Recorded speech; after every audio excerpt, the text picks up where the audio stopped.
This webinar was adapted from a keynote address delivered at the LD at School Educators Institute in 2017. The LD at School team is pleased to present the session, Beyond Lazy and Unmotivated, Why Educators Need to Know About Executive Skills, presented by Dr. Peg Dawson. Funding for the production of this webinar was provided by the Ministry of Education. Please note that the views expressed in this webinar are the views of the presenter and do not necessarily reflect those of the Ministry of Education nor the Learning Disabilities Association of Ontario. Dr. Peg Dawson worked as a school psychologist for many years before joining her colleague and co-author in establishing the Center for Learning and Attention Disorders in Portsmouth, New Hampshire. By specializing in the assessment of children and adults with learning and attention disorders, she developed an interest in executive skills and how they impact learning. With her colleague and co-author, Dr. Richard Guare, she has written several books for parents, educators, and clinicians on executive skills, including Executive Skills in Children and Adolescents, Smart But Scattered Teens, and Coaching Students with Executive Skills Weaknesses. Her most recent book addresses executive skills in adults and is called The Smart But Scattered Guide to Success. Let me tell you why I chose the title Beyond Lazy and Unmotivated. Because I hear this all the time from parents, particularly from parents, but also from some teachers and other educators, that the kids that I work with are described as lazy. This was the first time I had it in writing. This was one of the rating scales I use in my assessment process, and the kid was a freshman in high school. And his mom had called me after his freshman year saying, we had a terrible year. I can't do it by myself anymore. I had seen this kid initially when he was 7, and he was one of the most hyperactive, impulsive kids I'd seen at that time. He also had Tourette syndrome, so he could not take stimulant medications because they exacerbated his tics. He somehow managed to make it through elementary, middle school, mostly because his mom was able to stay on him and communicate very closely with his teachers. It's a whole different ballgame. Those of you who work at the secondary level know it changes at high school. So his mom couldn't track everything anymore. And so as part of the assessment process, I asked a teacher who knew him well to fill out this rating scale, and the question she's answering is, what concerns you most about this pupil? And her answer is that he's lazy and not working to his potential. Please describe the best things about this pupil. He's sweet and has a good sense of humor, which describes just about every kid I've ever worked with ADHD, including my own son, who, by the way, we diagnosed his attention disorder when he was around 14. So I've seen it up close and personal as well as in my professional capacity. So I'm going to jump into it because I have a lot to cover in a short period of time. Let's talk about what executive skills are. And the term is probably familiar to you now, although when my colleague Dick and I first started writing about it, apart from the occasional neuropsychologist, people were not familiar with the term. It refers to cognitive processes required to plan, organize, and execute activities. In fact, there's the derivation of the term. They're the skills required to execute tasks. They're frontal lobe functions, which means they're managed out of the frontal lobes of the brain. They emerge shortly after birth. They take a full 25 years to reach full maturation, and that's in typically developing kids. So if you've got kids with attention disorders or learning disabilities or other neurodevelopmental challenges, there's a good chance it's going to be later than that they reach full maturation. When Dick and I first got interested, we went to see, our thought was, what does the literature already say about these skills? How can we come up to speed in terms of what they are, how they develop in the brain? And what we fairly quickly discovered was that every neuropsychologist, neuroscientist, or creator of checklists out there had different ways of labeling, organizing, defining, categorizing executive skills. And so our first task was to say, of all the ones out there, and people talk about 5 executive, actually there are some people say there's only 1 executive skill. There's a major theory within brain development that talks about 3 primary executive skills, but there are people like George McCluskey who talk about as many as 40 different executive skills. So with that array of possibilities, what Dick and I said is, which of all these skills that people are talking about, which are the ones that are most critical for school success? And can we identify them without going overboard? Because part of our message is if kids are not acquiring them naturally, then it's our job as adults who work with kids to teach them. So we didn't want to go overboard. I can't ask anybody to teach 40 skills. So we basically identified 11 skills that we thought were the most critical for school success. And then our next challenge was to come up with definitions that we thought were so crystal clear that everybody would understand them. Because when you delve into the neuropsych literature, you can get bogged down in very technical terms very quickly. We wanted to avoid that. I've been pretty comfortable. I mean, it's probably been 25 years since we developed our definitions. We changed one over the years. We changed our definition for organization. But other than that, they're pretty much what we came up with initially. I can do 1-hour parent presentations, and parents get it. So I'm pretty comfortable that these skills are pretty clearly stated. And so what I want to do to start with is to just go through our 11 executive skills, because this will give you a feel for what we're talking about. I'm going to talk about them in the order in which we think they emerged developmentally, starting from shortly after birth. This is somewhat speculative, because the early research on executive functions was done on head-injured adults. That's how we figured out what the frontal lobes do. We said, we looked at people with frontal lobe injuries and said, what was their behavior like before the injury? What was it like after the injury? Oh, okay, so that must be what frontal lobes do. So the developmental research has been a little slower in coming, although it's been growing, particularly in the last several years. I'm pretty confident that the first 3 skills I'm going to talk about really are the first 3 to emerge shortly after birth. They come out of Russ Barkley's model. And I consider Russ the world's leading expert on ADHD and a leading expert also on executive functions, and he's a very careful theoretician. I'm also pretty confident the last 3 I'm going to talk about probably are the last 3 to develop. It's the 5 in the middle that I'm not exactly sure of, but I'll sort of give you my best guess.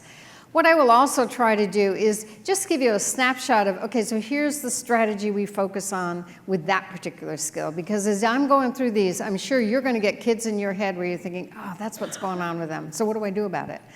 This is by no means you're going to be able to walk out of here and apply a fully developed strategy, but at least you'll get a sense for how we think about each skill. So response inhibition is the first skill to emerge in Barkley's model. It's basically impulse control, the ability to stop and think before you say or do something. Barkley maintains it's around 6 or 7 months of age that you can see this skill in infants. It's very rudimentary at that point, because what an infant has available to it is respond, don't respond. It looks different in a 3-year-old, different in a 13-year-old. Barkley maintains this is the most critical skill. If kids don't develop response inhibition, how are they ever going to develop planning or time management or any of those later skills? The strategy we focus on, particularly with young kids, but I think it's applicable at any age, is we teach wait, stop. If we can get kids to wait or get them to stop, that's response inhibition. And I've thought a lot about this. I think back to my own childhood, and my mother lived and died by the kitchen timer. My father was an oceanographer. He was out to sea 6 months out of every year, and there was my mother at home with 4 kids. I had 3 brothers. We were all pretty close in age. And I remember her making me take a nap at a point where I thought I didn't need to take a nap anymore. Now I realize she just wanted time to herself. But what she would do is set a kitchen timer, and she says, when the bell rings, you can get up. So there it is, teaching me to wait. And there's a lot of research to show that kids who develop this skill at an early age have better life outcomes than kids who don't. And probably the best known study, it's a longitudinal study, is the marshmallow test. How many are familiar with the marshmallow test? Okay, most of you are, so I don't have to repeat the story, except to say for those of you who aren't familiar, it was a researcher way back in the 60s, a guy named Walter Mischel, who got curious to know when 4-year-olds, because his daughter was 4 at the time, when 4-year-olds develop what he called delayed gratification. And so he tempted 4-year-olds with a marshmallow, and he told them, you can eat this now, but I have to leave the room for a few minutes. If you wait until I come back, I'll give you a second marshmallow. And so he left the room with the kid and the marshmallow, went behind a one-way mirror and watched to see what happened. And what he found was some kids popped that marshmallow in their mouths as soon as his back was turned. Other kids were actually able to wait the full 15 minutes, which was how long he stayed away. The average 4-year-old could wait 7 minutes. And he followed these kids in high school, and he followed them into adulthood, and he found that they were on a number of markers of self-control or self-regulation, they were stronger at both those points in time. And in 2013, Sesame Street hired Walter Mischel as a consultant to teach delayed gratification to 4-year-olds. And so if you go to YouTube and type in Sesame Street executive functions, you will come to any number of hilarious skits where they try to teach self-control to 4-year-olds. Probably the best known one uses Cookie Monster. And again, it's very entertaining. If I had more time, I'd show you a clip from it. But here's the really interesting thing, which is that they've used these videotapes to test, can you teach delayed gratification or response inhibition to 4-year-olds? And so they took a bunch of preschoolers and they showed half of them the Cookie Monster video over and over again, which is Cookie Monster making himself wait to eat the cookie.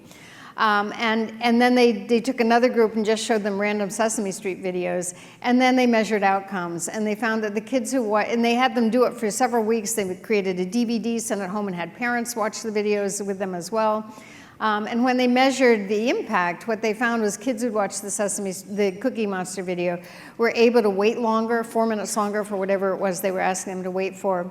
They also resisted the temptation to shout out character names, and in whatever videos they were watching, and they could remember longer number sequences. So that's actually a link to the next executive skill, which is working memory. So you can see how this is where it all starts. But let's go on to working memory, which is the ability to hold information in mind while you're performing a complex task.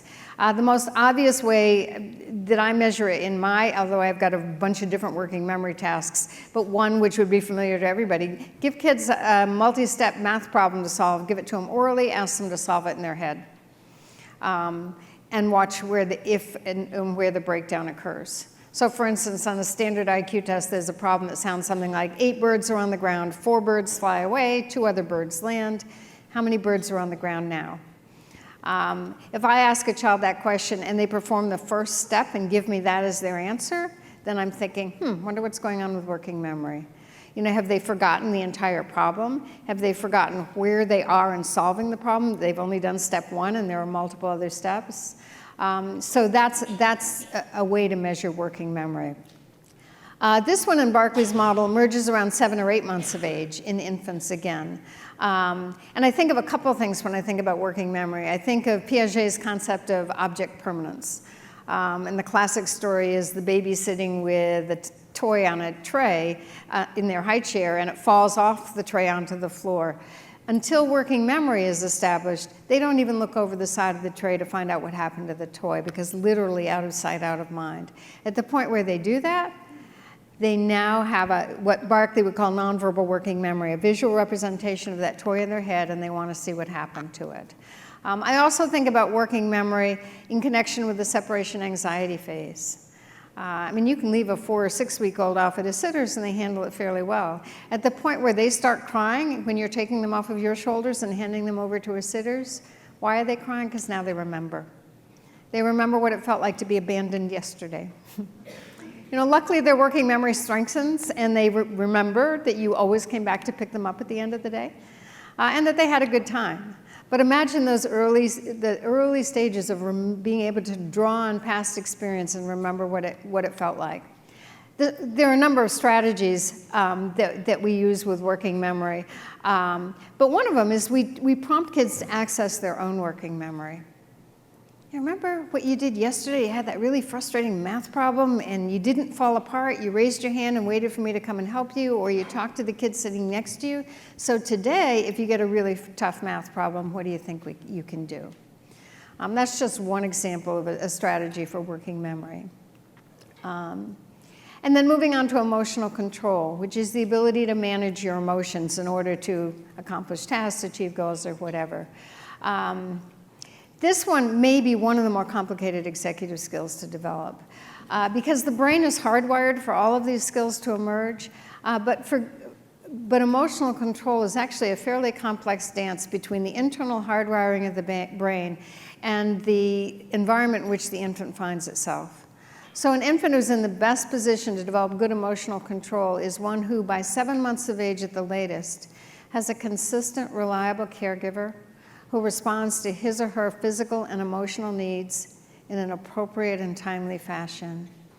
And there's an additional component to it, that caregiver is able to manage their own emotions well. Because there's a mirroring process that goes on with this. So kids learn to manage their emotions by watching how those around them manage theirs. At its most extreme, I think about kids with reactive attachment disorders.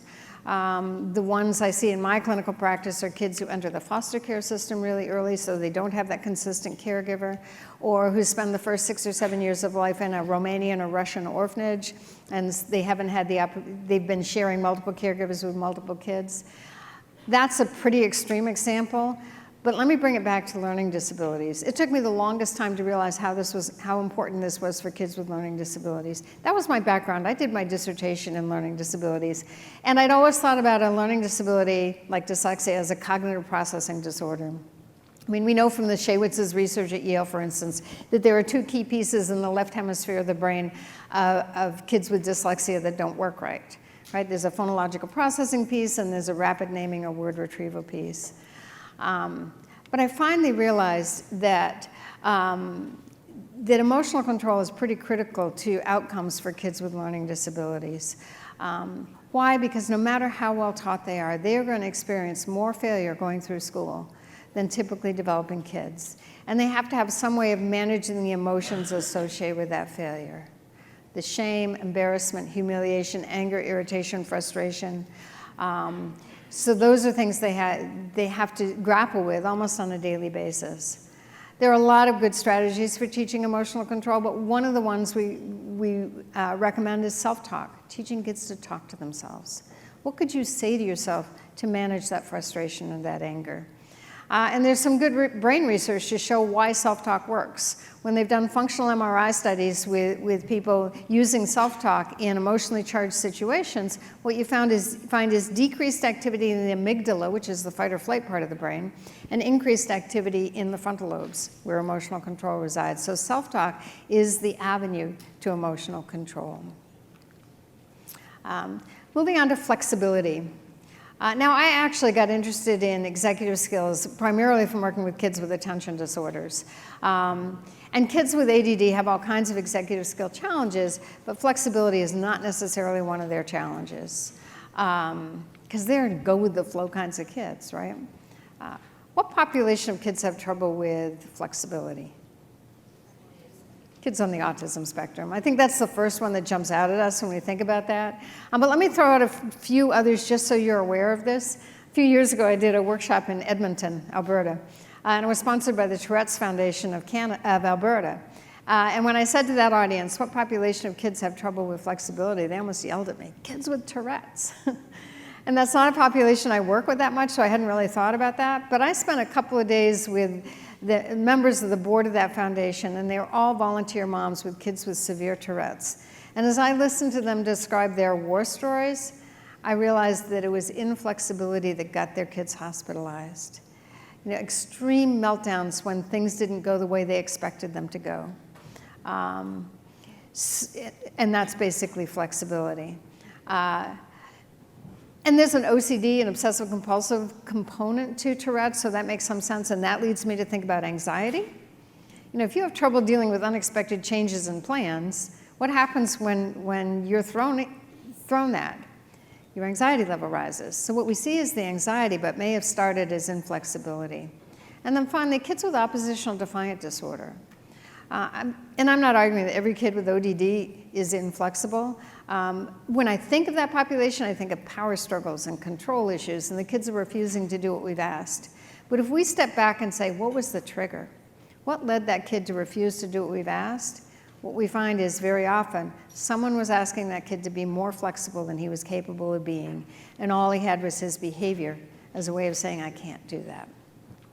Luckily, there's some really good curricula out there to teach flexibility. I think Michelle Garcia Winner's social thinking curriculum is probably the best known. She has a superflex character. There's also some people who developed a program called Unstuck and On Target, which is comes with lesson plans and handouts. It's a school-based curriculum, but it also has handouts that can be sent home to parents. It's basically a lot of the way, again, it comes back to self-talk or just getting kids to use language to help them become more flexible. So in Unstuck and On Target, there are lessons like teaching kids to differentiate between a big deal or a little deal. And you first teach them to categorize. A big deal is your house burning down. A little deal is the clothes you wanted to wear to school this morning are dirty or in the wash and you can't wear them. And then they use terms like, looks like you're stuck. How can you get unstuck? Or what's plan B? All of those are ways of teaching flexibility. And then sustained attention is the next one. And this one really is sort of the crux of an attention disorder. We have a key phrase in our definition, the capacity to maintain attention to a situation or task in the key phrase is in spite of distractibility, fatigue, or boredom. I still have parents who say to me, in fact, I had a 7-year-old yesterday, as long as he was playing with the blocks on my office floor, he was fine. And so parents would say to me, the typical response I get is, my kid can't have ADD, he can play video games for hours. Well, video games don't involve distractibility, fatigue, or boredom. So what I tell parents is it's not that kids with ADD can't pay attention, it's that they have trouble making themselves pay attention. And that only occurs in the context of homework, chores, boring daily routines. That's what you see at home, seat work at school. That's where the attention problems show up.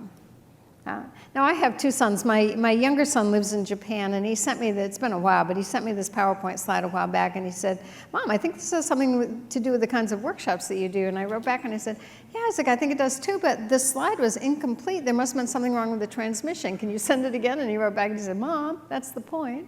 And that was not my kid with ADD, that was the other one. So you can imagine, this kid was charged with coming up with a demonstration of what ADHD is all about, and he's got one picture, a couple little boys throwing paper airplanes, one label, what teachers think we do.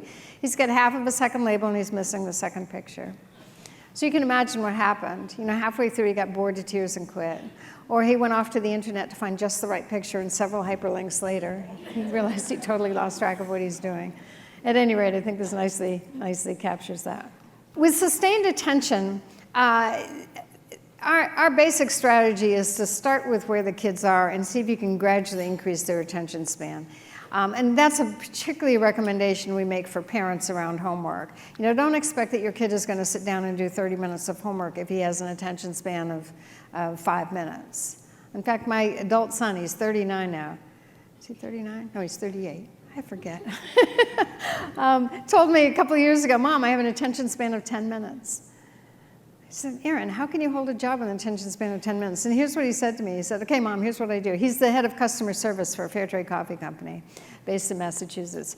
He said, so I focus really hard for 10 minutes, and then I get up and take a little break. And then I focus really hard for 10 minutes, and then I get up and take a little break. So he's managed to structure his job that allows him to do that. And when he's taking a break, since he's head of customer service and he's a real extrovert, he's out talking to team members. He's taking a break from the paperwork, but still doing his job. So I think we have to start with where is the kid at now, and can we gradually increase that attention span? Now, with sustained attention and task initiation, which is the next one, it's hard to know when these skills develop. Attention is actually pretty complicated. There are different kinds of attention. There's sustained attention, there's divided attention, there's focused attention, there's the ability to shift attention appropriately between tasks. And each of these skills seems to come online at a slightly different point, sometime during the preschool years.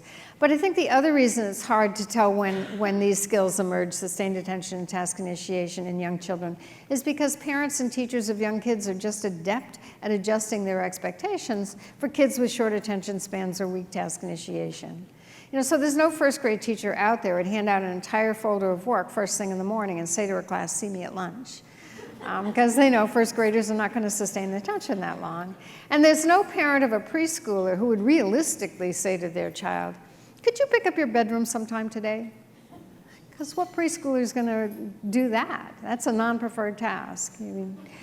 So as parents, we decide when it's time to clean up the bedroom, and chances are we're there working alongside our kid to get the bedroom clean. Now, in terms of task initiation, when I wrote the book I wrote for adults, I started investigating and getting a better sense of, how these skills develop. And I actually had come to the conclusion, even before doing the research, that task initiation may be one of the hardest and latest skills to reach full maturation. And I started with myself. This is one of my strengths. But my memories of high school, and I was a very good student in high school, my memories of high school are dreading Sunday nights. Why? Because my English papers were always due on Monday. And did I start them on Thursday or Friday or even Sunday afternoon? No, it was Sunday nights. So I know task initiation was not a strength for me at that time. I've also created a survey, which is in all of our books, that you can take as adults to figure out what your own executive skills profile is. It's not norm referenced, but every once in a while I'll give it to an audience like yourself, a professional audience, and collect it to figure out, so what is the average score for each of these skills? Every time I've done it, task initiation is on average the weakest skill. So that's more evidence. And then finally, I ran across an article that attempted to give a developmental perspective, and it was talking about procrastination, which is the opposite of task initiation. If you type procrastination into an academic search engine, you'll be hit with thousands of citations. So clearly, it's a problem. But this one article said procrastination increases until the mid to late 20s and decreases gradually after that. So that, to me, was, okay, now someone's put it in writing, and that fit my own clinical and personal experience. This is a late developing skill. In fact, surveys of college students, 83% of college students say procrastination is a problem for them. And about over 40% say it's affecting their grades. So when I was reading all that, I thought, man, we got to figure out a way to teach task initiation.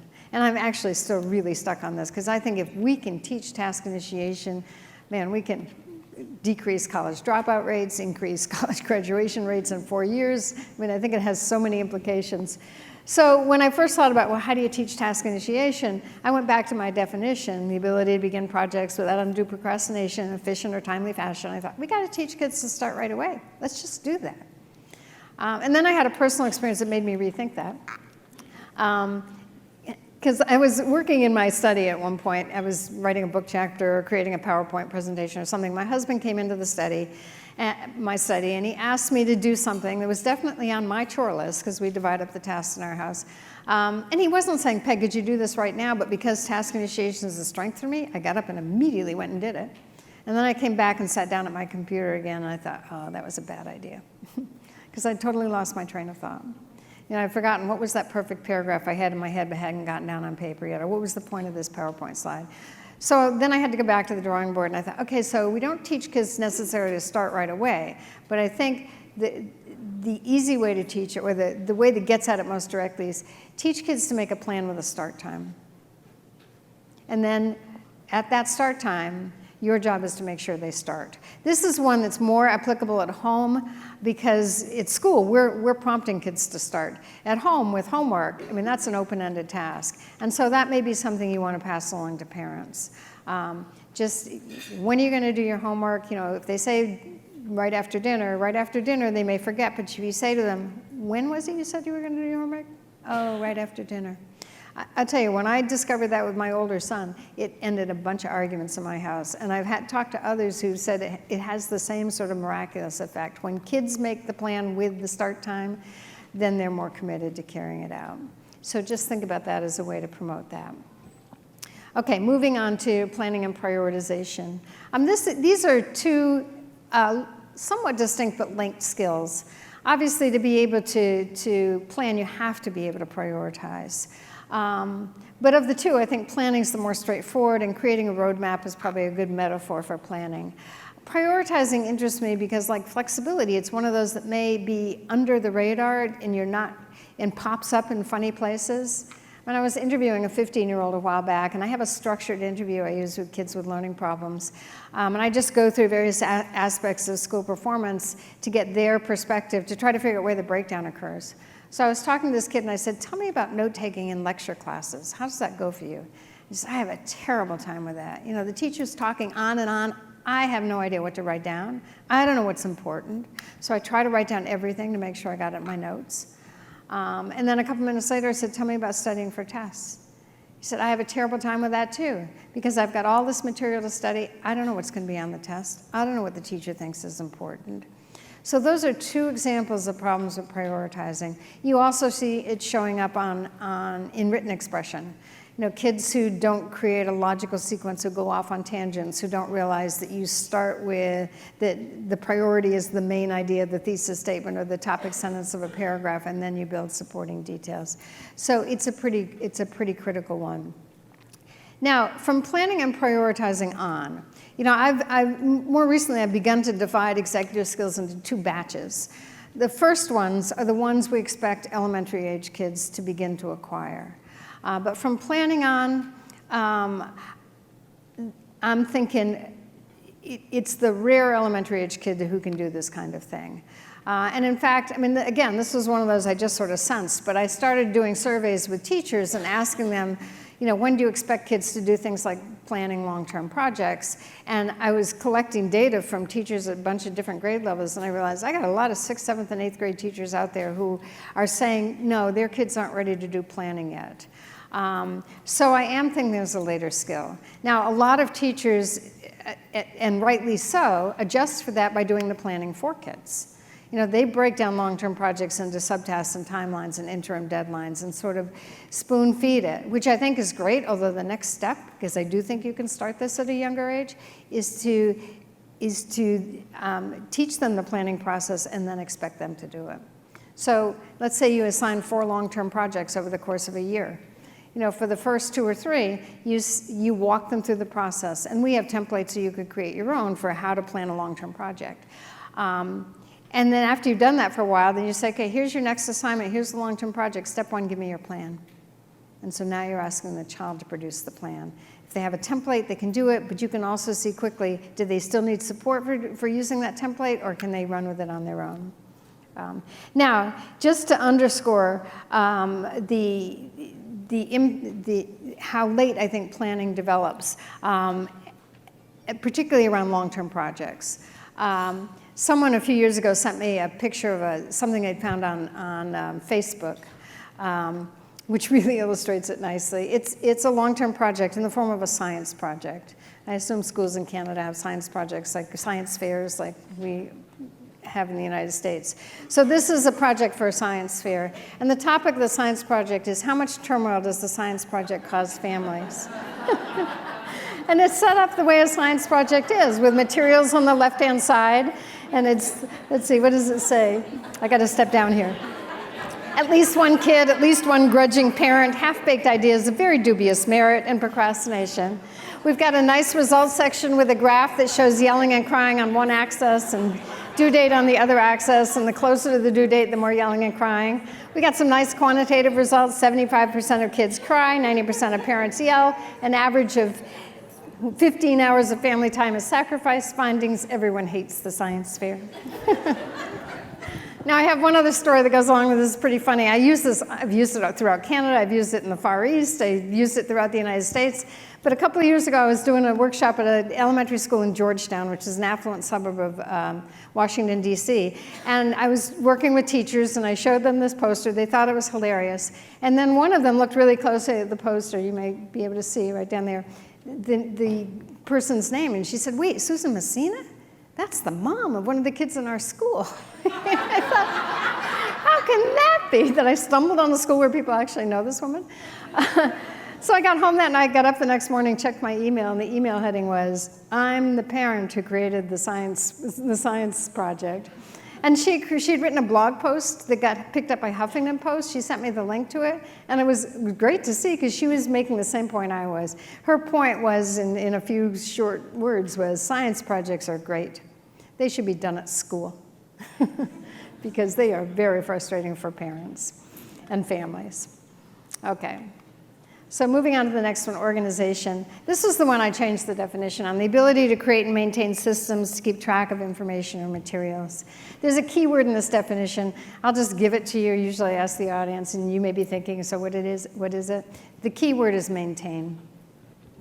This is probably my weakest executive skill, because sometimes when I ask that, people say ability, they say create, they say systems, and my response is, I am great at creating systems of organization. You know, every 4 weeks I have to come up with another one for keeping my study clean, because the last one didn't work. It's the maintenance part.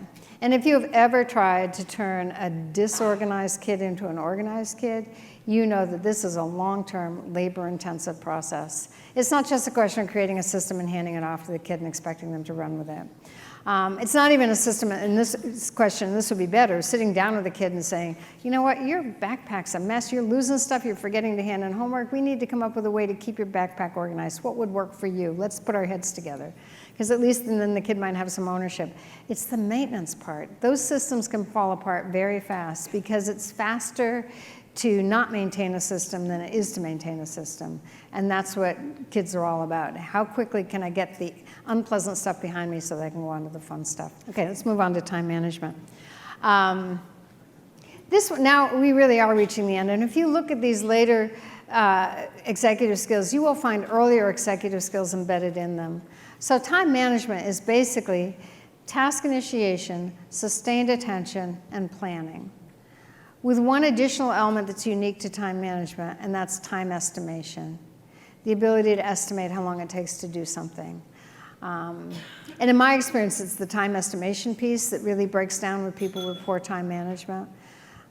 And what I've seen is, more often than not, if you look at kids with poor time management, they tend to underestimate how long an effortful task is going to take. And then they leave it to the last minute. And if they're in high school or college, they're pulling all-nighters in order to get it in by the deadline. But I do see a subgroup of kids with poor time estimation who do just the opposite. They overestimate how long an effortful task is going to take. And then they don't want to start it because they think it's going to take forever. I realized that a few years ago. I was working with a third grader whose mom said every night they fought about math homework. Long knockdown, drag-out fights. The kid could do math. That wasn't an issue. He hated to do the homework. And it finally occurred to the mother they were spending more time fighting about the homework than would actually take him to do it. So she said to him, how long do you think this worksheet's going to take? And the kid said, it's going to take at least an hour. And the mom said, are you sure? Let's see if that's the case. And they wrote down the time he started it, the time he finished it. They did the subtraction. It was 10 minutes. The kid was stunned. He had no idea that the homework took that little time. And I do believe time estimation is a skill that can be taught. So the mom the next night could have pulled out the next night's math homework and said, remember last night you thought it was going to take an hour, it only took 10 minutes? Look at this worksheet. Do you think it's about the same or a little more, a little less? Let's take a guess. And over time, kids will calibrate their time estimates to become more accurate, which I think is probably the way to go in the long run to help people with poor time management skills. And just for your information, because this is something I've discovered from working with adults, and why, when I do longer workshops, I start by having everybody in the audience do their own self-assessment to figure out what their own strengths and weaknesses are, because the more you understand about your own strengths and weaknesses, the more that gives you either strategies or empathy for the kids that you're working with. But here's what I've discovered. And this may be true of all executive skills, but I've particularly seen it with organization time management. If you are naturally good at either of those skills, it is really hard for you to understand people who are naturally bad at it. And I say that because my husband is great at organization. You know, he just rolls his eyes when I get lunch for myself and leave food stuff all over the counter. Or, you know, and meanwhile, I'm astonished. We travel a lot. We come home from a trip. The first thing he does, he opens his suitcase and puts everything away. I can't do that. I mean, for the longest time, I used to just bring my suitcase into the middle of the living room and leave it there. Now, our kids are grown up. They're out of the house. It's just my husband and I. We don't entertain much. But it really irritated my husband. So I've compromised. I have like 4 feet between the back of my sofa and the wall in my living room. So I take the suitcase, I put it behind the sofa so he doesn't see it, and there it sits until the next trip. So, you know, on the other hand, I'm great at time management. My husband is terrible at it. You know, so what have we fought about over the 45 years of our marriage? Him being late. And why have we fought? Because I'm also low in emotional control. So I have an executive skills explanation for everything. Okay, so let's go on to goal-directed persistence, because I do want to be able to cover what's going on in the brain here, and we have to get down here first. This is a very late developing skill. This is the bane of middle school parents. they expect kids to have this skill by middle school. So they'll say to me things like, doesn't my kid realize that how he's doing now is going to affect what college he gets into in 4 years, or what classes he's allowed into when he's in high school? And the short answer to that is no, he doesn't, because kids don't have that kind of time horizon. That looking 4 years out is something they can't even conceptualize. And this is very different from having a goal. I mean, you can find a preschooler with a goal. He wants to be a policeman when he grows up. But to have goal-directed persistence means, first of all, you have to set a goal. And we are talking more about long-term goals here. But you can't just set it and forget about it. You have to remember it. So there's working memory. You have to have a plan to achieve the goal. So there's planning. You have to start and finish the plan. So there's task initiation and sustained attention. And you have to resist the temptation to engage in all those other activities you'd rather be doing than working towards your long-term goals. So there's response inhibition. And if you're frustrated by that, then you've got to manage your emotions as well. So there's emotional control. So you could probably make a case for, almost every one of the executive skills being embedded into goal-directed persistence. Now, even though this is a late developing skill, when I'm working with middle school and high school kids, my thinking is, if I can get this skill into them, they can use this skill to overcome other executive skill weaknesses. They may be lousy at task initiation, but if the goal is important enough to them, they'll get started. They may be terrible at sustained attention, but if the goal matters, they'll stick with it long enough to get it done. So I think if you can see any glimmers of goal-directed persistence in a kid, run with it. I think too often, though, unfortunately, and I did this as a parent, and I think we do this as teachers as well, we only focus on goal-directed persistence in the context of school performance. And some kids aren't there yet. School doesn't matter to them. But you may find other ways to work on this skill. If they want a driver's license, for instance, there are multiple steps. It's a long-term process to get your driver's license. If they want to get a job, there are multiple steps involved in getting and maintaining a job. So there are other ways to get at goal-directed persistence with teenagers. And then finally, metacognition, which is the ability to see the big picture. It's to connect the dots, to put the pieces of the puzzle together. It's hard to talk about metacognition without using a metaphor, which is apt because to understand metaphors requires metacognition. Very late developing skill. You can see it in younger kids, and kids are able to, if you make it concrete enough, kids can reflect on their own behavior. But when I think about metacognition, I'm not just thinking about self-reflection and self-understanding, but I'm thinking about the metacognition required to do higher level abstract thinking, which is what we expect kids to do, in the upper grades. And some of them aren't there yet. And another way I think about metacognition, it's the ability to deploy all the other executive skills at the right time and place, to know when you need to emphasize task initiation, or when you need to hang in there and stick with things with sustained attention. So it is a late developing skill, in part because it's dependent on a process called pruning. I'm going to talk about two different brain processes real quickly. When we're born, we don't have too many synaptic connections. That's how the nerve cells in the brain communicate with each other. So that rectangle on the left-hand side shows what those synaptic connections look like at birth. This is from Harvard Center on the Developing Child, and they have some great resources, so I'd recommend checking that out. But from birth on, we start growing new synaptic connections at the rate of 700 new synapses per second. So by age 6, you can see we have this proliferation of synaptic connections. We can't keep doing that forever because our brains would have to be too big.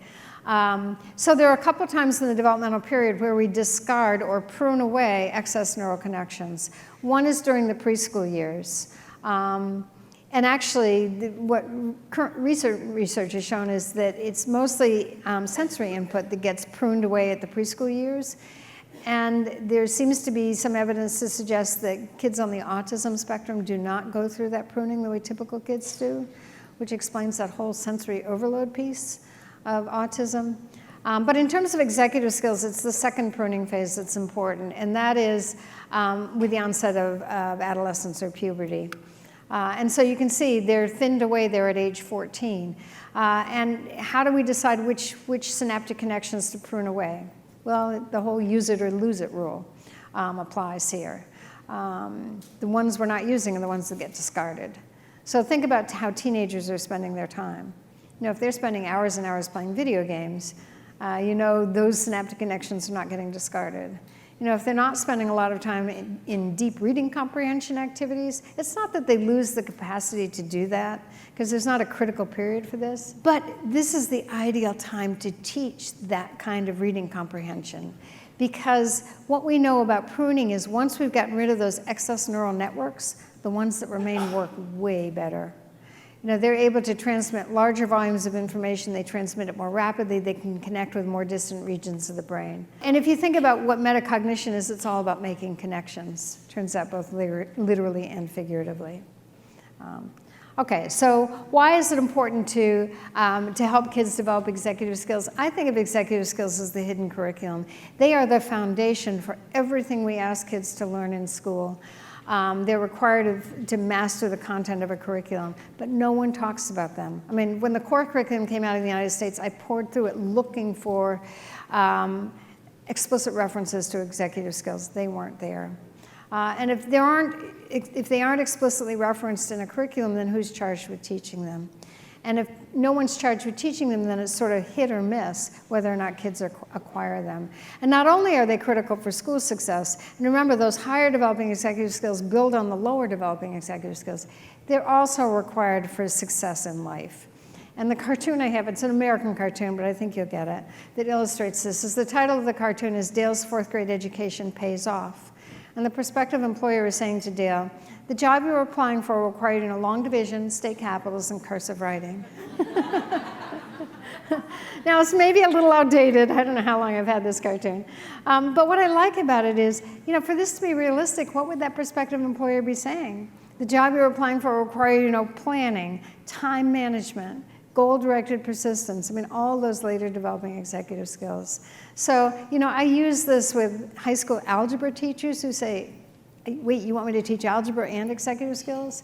I use it with teenagers to say the skills that you are acquiring in school are not just going to help you in terms of algebra, because you may never use algebra again, but there are some underlying executive skills that go into learning algebra that you will be able to apply once you get out of school.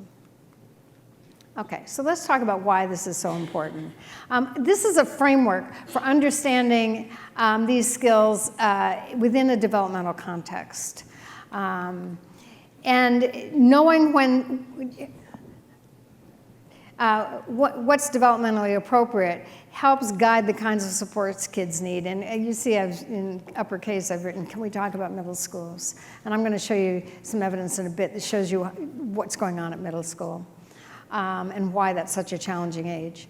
The understanding then shifts from an explanation for underachievement as misbehavior or as a moral failing to looking at it as a skill deficit, which is a much more hopeful way of looking at executive skills. And then so looking at these, it gives us access to an array of intervention strategies which we can use to reduce the impact of the weak executive skill on performance or to teach the deficient skills. So that's my argument around all of this. Okay, so let me, now we've answered the why question, let's go on and talk about what teachers need to know. Now, I've already talked about executive skills located in the frontal lobes of the brain. And here's a critical piece. It's the last part of the brain to develop in utero. So that means if there are any problems immediately before, during, or after birth, there's a greater likelihood that executive skills will be impacted than any other aspect of cognitive functioning. This is from the March of Dimes. I mean, this is pretty stunning. A baby's brain at 35 weeks weighs 2/3 of what it will weigh at 39 weeks. And a lot of that later development is going on in the frontal lobes. So if you're born premature, in fact, I just saw a percentage, I can't remember what it was, 90% increases by 90% the risk that you'll develop an attention disorder because of that. The most common birth problem I've seen associated with executive skill challenges is the umbilical cord wrapped around the neck. If it's wrapped around long enough and tight enough so that the baby is blue at birth, that means loss of oxygen. And the first part of the brain affected by loss of oxygen is the frontal lobes. And I'm not arguing that every kid born premature, every kid born with the umbilical cord wrapped around their neck is going to have executive skill challenges, but they are risk factors. And then there's exposure to toxic stress. And again, this is from the Center on the Developing Child. And this shows typical neuronal development, synaptic connections in the left-hand slide there. And on the right-hand side, it shows the result of being in an environment where kids are exposed to toxic stress. And their definition of toxic stress is, let me just remind myself, extreme poverty, neglect, repeated abuse, or severe maternal depression.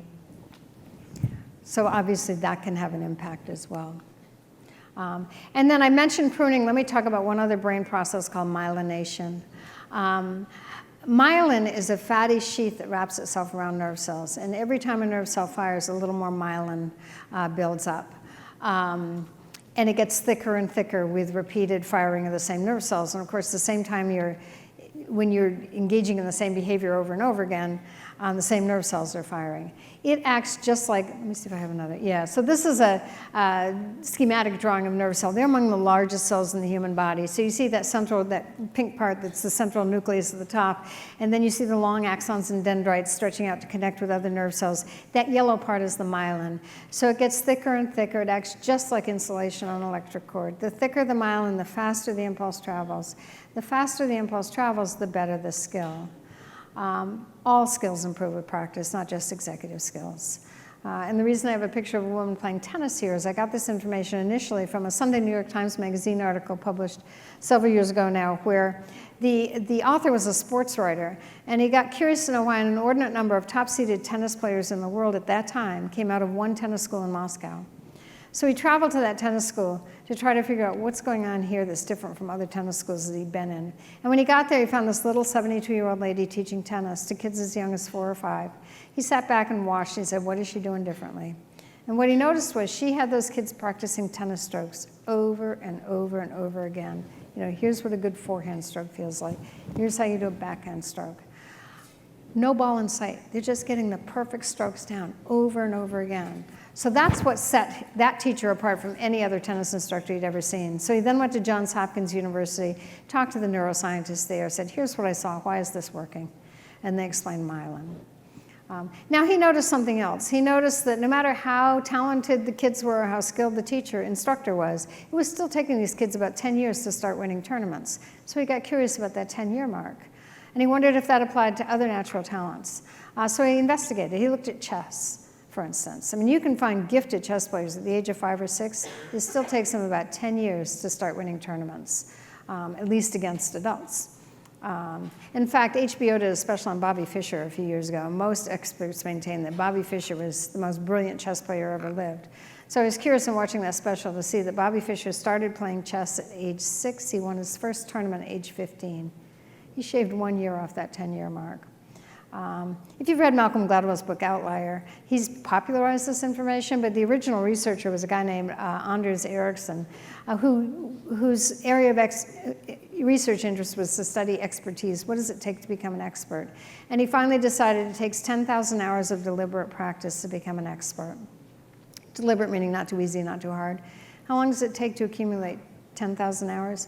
10 years, 6 days a week, 3 hours a day.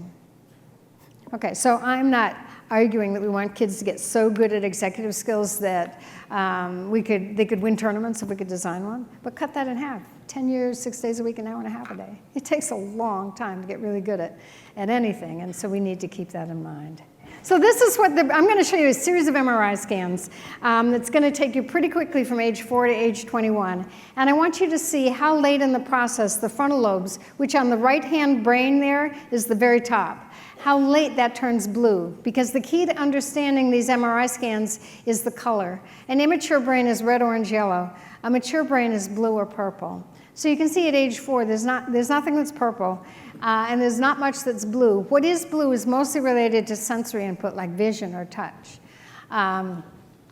Okay, so now the other thing, I didn't tell you this about brain development, is the brain matures from back to front.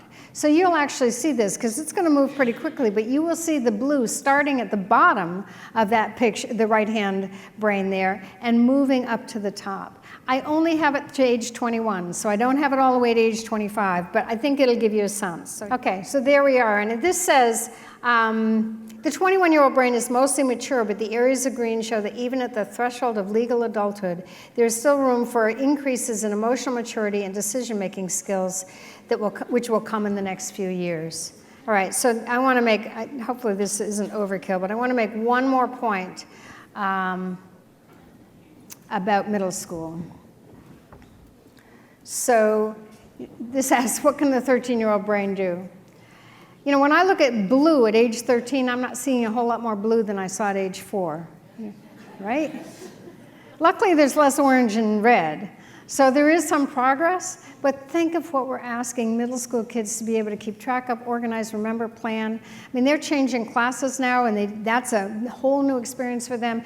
They've got more after-school activities going on. They have multiple schedules they're having to juggle. They may be living between 2 houses, and that's what we're asking them to do at a point where their brains really aren't where we would want them to be, which is at least by what it looks like at age 21.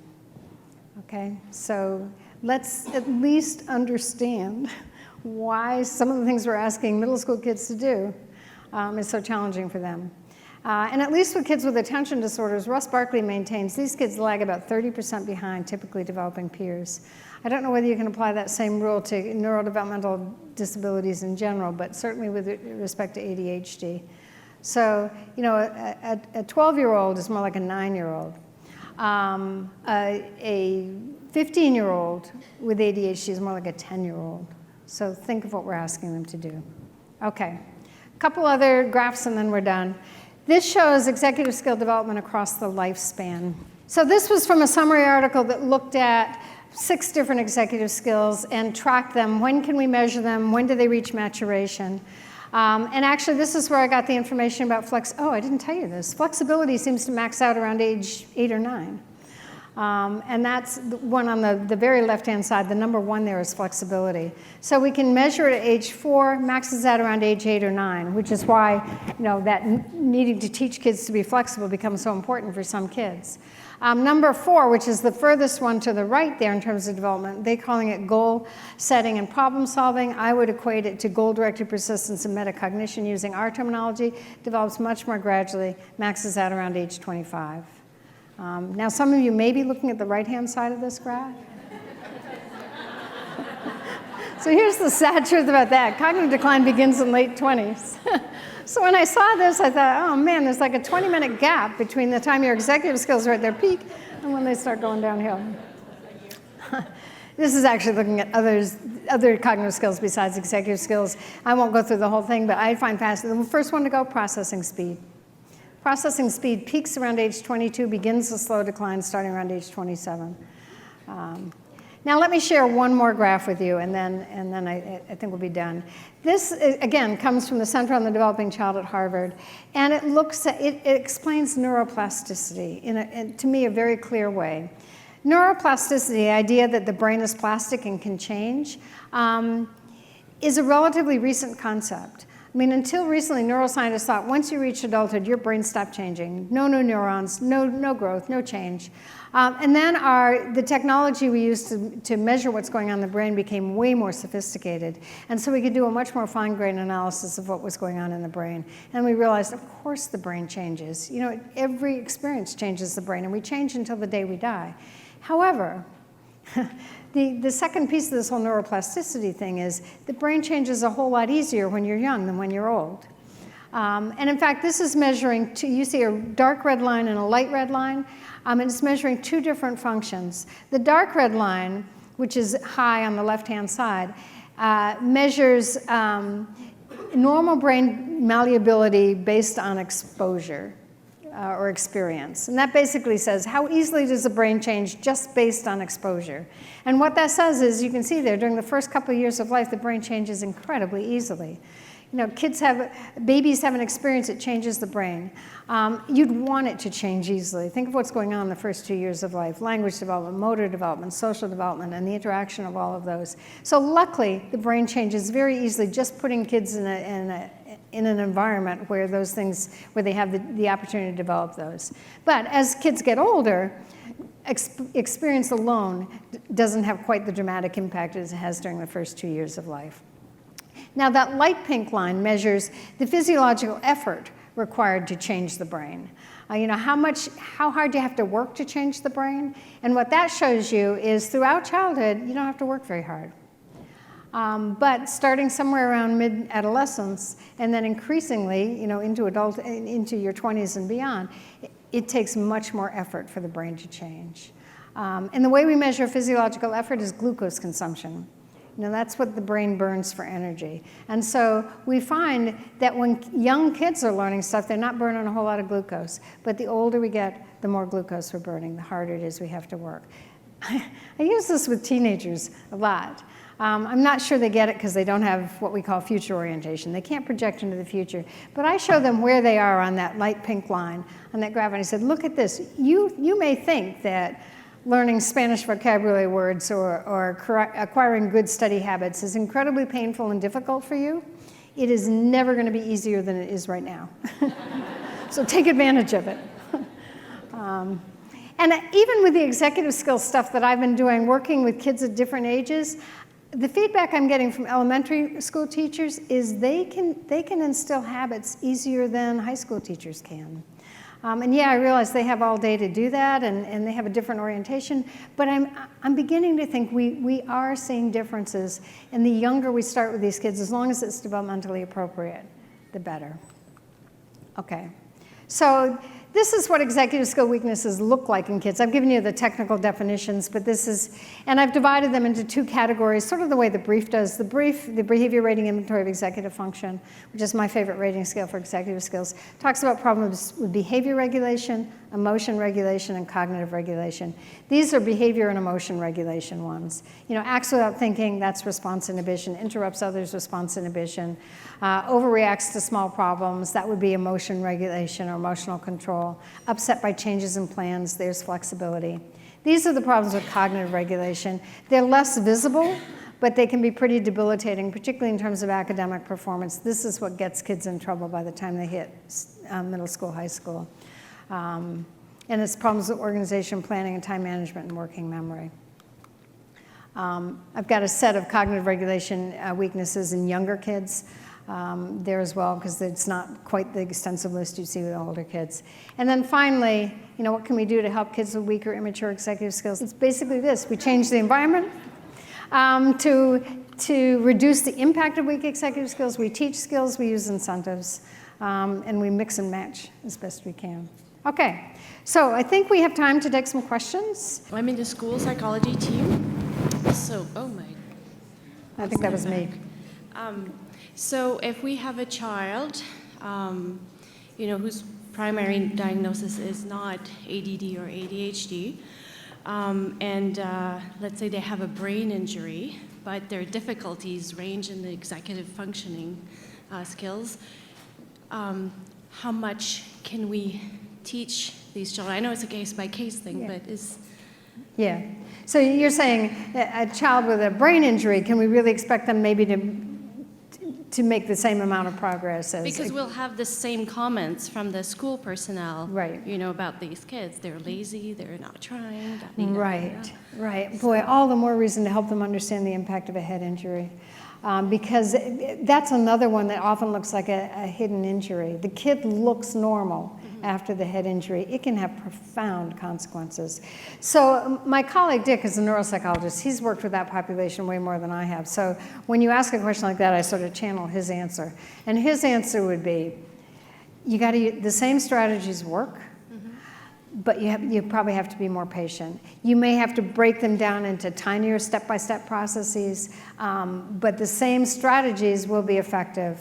And again, the nice thing about kid brains is that they are more malleable, and so they can recover from a head injury better than adults. But if I could strike one word from the English language, it would be the word lazy, because I just hate it when people look at a set of behaviors and draw that conclusion. Thank you. Yeah. Okay, other questions? Oh, good. Thank you so much so far. This has been wonderful. I'm wondering if you've noticed maybe some scaffolding or maybe some of the skills that you might tackle first and make it easier to build on other skills later when you're working with students. Yeah, and that's just something I've started thinking about recently, and that's partly why I've divided them into sort of two clusters. I think those earlier developing skills, if we can really make an impact on those, then we can use those to help scaffold the later developing skills. Whenever we've done work with elementary teachers, because Dick and I have both gone into schools where we say, okay, we can't tackle all 11 skills, where do you want to start? And I'll tell you the two skills that most elementary teachers want to start with: sustained attention and response inhibition. Those are the two skills that they want to start with. And I think, and in some ways, they're really complementary skills. So if we can get kids to stop and think, and we can get them to persist, then I think we're building towards all those later developing skills. Thank you. Yeah, good question. Any other questions? I find it's not actually the children that are challenging, or the behaviors or things like that. It's the parents, and getting them to understand what they're dealing with. So I often have to sit down and explain the reports. And I don't mean report cards, I mean the reports from, a developmental pediatrician, the psychologist. Right. They don't understand, well, what is working memory? Well, on paper, it looks like my child's only behind like 2 years. They'll catch up. And then you also know that they may be in denial. They're still grieving the loss of the child that they didn't get, that they were anticipating. I'm sorry, say that last part again. Can you speak a little louder? Oh, sorry. Yeah. Well, usually I'm loud, that's why I'm trying to tone it down. I also am aware of the fact that we're dealing with parents that are possibly in denial, have anxieties of their own, as well as probably still grieving the loss of the child that they were anticipating that they were going to have and raise and love. Yeah. So my question is, what is the best way, or what are some key words or phrases to share with parents, one, to help them understand developmentally how their child is growing and progressing, and not to give them, I know some of them are very afraid to hope as well, and be happy with even a little bit of progress, because they can't see the forest for the trees, they can't see the big picture. Right. So what are some key words or phrases to extend to parents so that they can understand and see their child for who they are, and be able to deal with and look past what they have? Yeah, that's a great question. They're really sort of two pieces to it, depending on the age of the child. When I do parent presentations, and I do a lot of them, when a school invites me in to do a professional training, I offer to do a parent presentation at no additional cost, because I love connecting with parents. And the first thing I say to them in my introduction is, I say, I have one of these kids myself. The nice thing about it being having your own kid with some executive skill challenges is you get the longitudinal perspective. You get to see what they look like when they grow up. And then I say, most of these kids turn out fine. And so that reassures probably 90% of the audience. Now, there are kids who don't turn out fine because of the greater degree of impairment. But when I say most of these kids turn out fine, especially if you use some of the strategies that I'm going to talk about, I've had any number of parents, and I can think of several in Canada in particular, who've come up to me who've read Smart But Scattered, and have said to me, that book was transformational. It changed the way I looked at my kid. So I'm not saying that to sell my book, but I am saying that, I never expected, because the whole time I was writing the book, I'm thinking, can parents really understand this, or do you need a doctorate in school psychology to understand what I'm saying? So when parents come to me and say, yeah, that made a whole lot of sense, And it does describe those strategies, and it describes them with common everyday routines that all parents need to work with their kid on. And that's the other thing you say to them. You don't have to leave it to the school to teach these skills. You can teach these skills around cleaning your bedroom, or getting ready for school in the morning, or getting ready for bed. I mean, there are so many ways you can wrap in instruction into what you're doing with a kid every day. At the same time, letting the kid be a kid. Because that's the other thing you worry, they're going to go overboard and they're going to over-regiment this kid, and they're going to have checklists for every possible area of weakness. But the other thing you're saying, which at some point, and I grappled with it when my kids were in high school. But they were bright kids with no serious problems. But I had to sort of separate my hopes and dreams from their hopes and dreams. And that's the way to talk about it, I think, in terms of hopes and dreams, and maybe even start with that, talking with them about, so what are your hopes and dreams for your kid? But again, with teenagers, or if you see a kid going off, you see a kid who loves working with his hands, and dad wants him to become a lawyer, you may want to start that conversation even earlier, because I truly believe every kid has inside them who they're going to be. And if we help them discover that, as opposed to imposing our hopes and dreams on them, these kids will do way better. But that barely scratched the surface, but you asked some really profound questions there. Thank you. Okay, another question? I guess we're done. All right, thank you very much. And again, I'll be around, so come up to me and ask me questions.